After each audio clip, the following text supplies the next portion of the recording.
شروع کرتا ہوں اللہ تعالیٰ کے نام سے جو بڑا مہربان اور نہایت رحم فرمانے والا ہے۔ اسحاق بن سعید اپنے والد کا یہ بیان نقل کرتے ہیں کہ ایک مرتبہ میں حضرت ابن عباس رضی اللہ تعالیٰ عنہما کی خدمت میں موجود تھا۔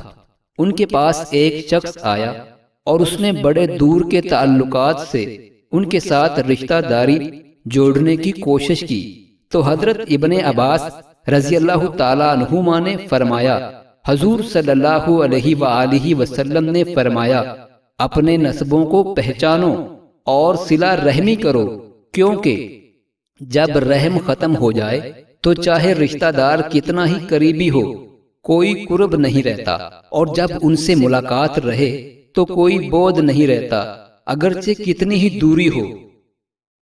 حضرت ابو امامہ رضی اللہ تعالیٰ عنہ فرماتے ہیں کہ رسول اللہ صلی اللہ علیہ وآلہ وسلم نے ارشاد فرمایا، جو شخص مسجد میں صبح کے وقت بھلائی سیکھنے یا سکھانے کے لیے آیا، اس کے لیے ایک مقبول عمرہ کا ثواب ہے، اور جو شخص بھلائی سیکھتے یا سکھاتے مسجد میں شام کر دے، اس کے لیے ایک مقبول حج کا ثواب ہے۔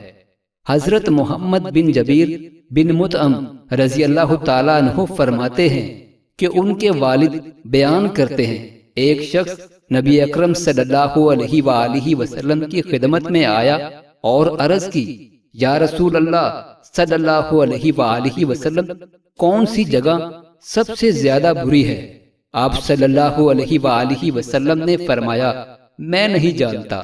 جب حضرت جبرائیل علیہ السلام آپ صلی اللہ علیہ وآلہ وسلم کی خدمت میں حاضر ہوئے تو آپ صلی اللہ علیہ وآلہ وسلم نے ان سے پوچھا، اے جبرائیل علیہ السلام، کون سی جگہ سب سے زیادہ بری ہے؟ انہوں نے بھی عرض کی، میں نہیں جانتا، میں اللہ تعالیٰ سے پوچھ کر بتاؤں گا۔ یہ کہہ کر حضرت جبرائیل علیہ السلام چلے گئے۔ ایک عرصہ کے بعد جب جبرائیل علیہ السلام آئے تو کہنے لگے، آپ نے مجھ سے پوچھا تھا کہ کون سی جگہ سب سے زیادہ بری ہے؟ اس پر میں نے کہا تھا کہ مجھے معلوم نہیں، البتہ میں اللہ تعالیٰ سے پوچھ کر بتاؤں گا۔ میں نے اللہ تعالیٰ سے پوچھ لیا ہے، اس نے فرمایا ہے اللہ تعالیٰ نے کہ بدار سب سے بری جگہ ہے۔